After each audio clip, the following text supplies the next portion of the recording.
Trevor Campbell-Davis is Chief Executive of the Whittington Hospital NHS Trust.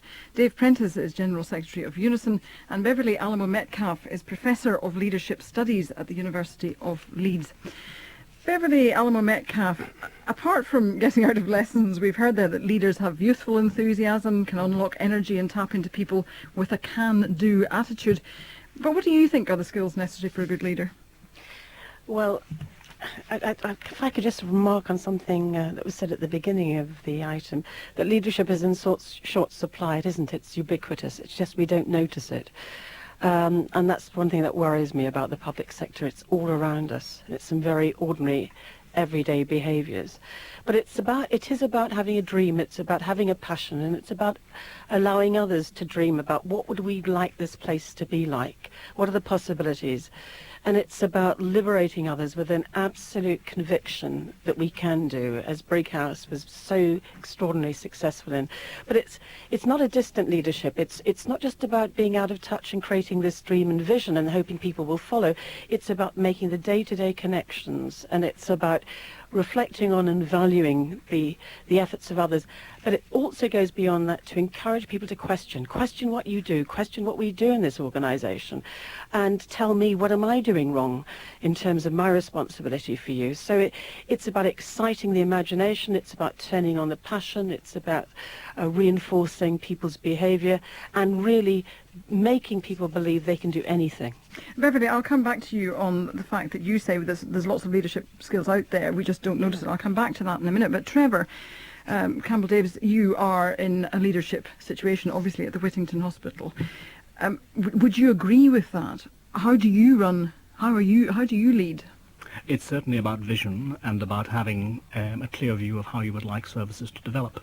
But it's interesting when you look at the scale of organisations. The NHS, of course, and most public sector organisations, if you look at them nationally, are huge. And sometimes people who work in them have difficulty affiliating with something that big. So part of the leader's role locally is to translate that into trust at a local level. And that, of course, is where it sometimes goes wrong, because somebody working in a ward in a hospital can have real difficulty relating to what they're hearing as the big political message.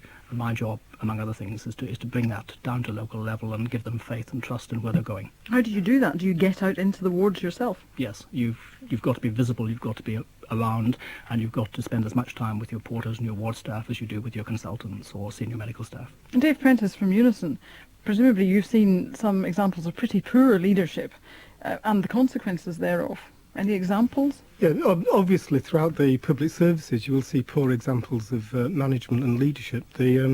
We've done surveys of our own members. We represent something like 1.3 million members working within the public services. The top problem that they identify in doing their job is poor management on many occasions. And quite clearly, if we're going to bring about better public services, if we're going to get what Tony Blair wants, which is a world-class public service, which we all want, well, you do have to look at leadership within the public services. And we do need to improve the styles of leadership. Many are very good, but equally, many do need assistance, probably need retraining, and on occasions we need to bring new people in. Vision is all important, as Trevor and Beverly has said. Clear goals is important. You've got to have a top management team around you which are committed to those goals. But neither Beverly nor Trevor emphasise one thing which I think is absolutely vital, and that is communication. Being able not only to have the vision, but to be able to communicate that throughout the organisation. Trevor did touch on that, but but this idea that you can manage in a vacuum and not have the communication skills to inform the workforce who will deliver the improvements of what that vision is beyond me. And many managers do fail to do that. But in a way you're talking, Dave, about managers as if this leadership can only come from the top. Do you think that's actually true? Oh no, you can get leadership throughout an organisation. The skill of the organisation has got to be to include people, to involve people, and bring out the best in people. And one of the worrying features of our society is that many of the people in middle-ranging jobs, lower-paid jobs, they never ask their views. They will sit there day in, day out, and I will go in and talk to them as trade union representatives, and they'll say, if only they did it this way, you'd get these fabulous results. And Dave is right, of course, and it's not difficult to find the reason. If you look at, for example, the health service, we don't have a a group of people in the middle of the organisation who are doing that, who are playing that role. We spent the last 10 or 20 years taking out, to save money, a lot of the people who would play that middle management role. I come from the private sector. I'm accustomed to having experienced supervisory staff. The health service, we've got some of them, but not enough, and they're overstretched, so they don't have time to do the sounding job that Dave's talking about. And so, Beverly, this comes back to what you were saying, that there's a lot of leadership skills out there, but it's simply not noticed.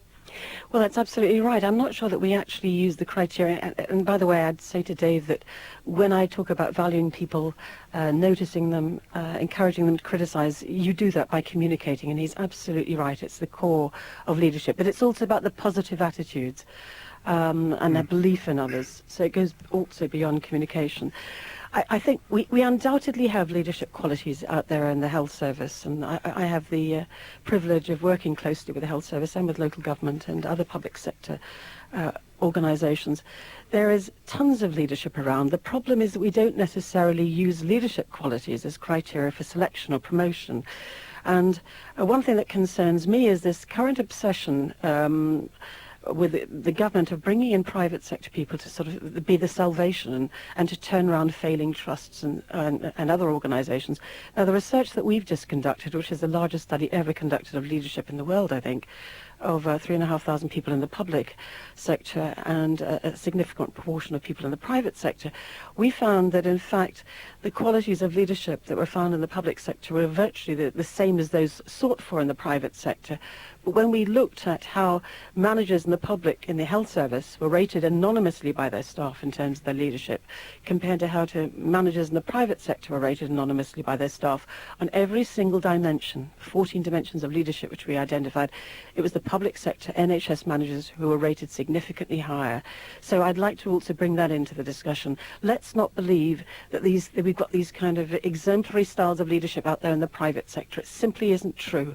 What we have to do is to value our staff. Absolutely right. Bottom line staff. But change our criteria for promotion, selection, and in terms of giving people positive feedback of what they do well.